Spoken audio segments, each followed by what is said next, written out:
Leonard Boloban and I'm 22 years old. Dati po ako estudyante and nakabalo na part. After 1 year, nakabili po ako ng sariling sakyan. And ngayon, nag-pen cash po ako ng cheque, 24,000 pesos. And syempre, meron din akong Sodexo worth 10,500.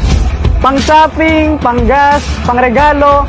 Kaya kung ikaw, nagdududa ka, subukan mo lang si Uno kasi walang mawawala. Kung ako, estudyante, nagawa ko, ibig sabihin, kaya mo rin. Morning mga kauno. Ako nga po pala si Sofia Moran Pasco, 14 years old, estudyante. So ngayon, grabe po kasi yung kinita ko pong cheque ngayon is 50,000 pesos. Sumabay na po kayo sa amin. Malay niyo po, ito na po yung pinagdadasal niyo. Sububok lang po kayo, walang mawawala. Thank you, Uno. Senior high school student ng St. Paul University. Ang income ko po ngayon is 60,800 pesos. Isipin mo, estudyante, pwedeng kumita ng kinikita ng empleyado. Kaya ikaw nanonood, huwag ka nang magduda. Ikaw na nagdududa, kami naman kumikita ng kumikita. Kaya gawin mo na.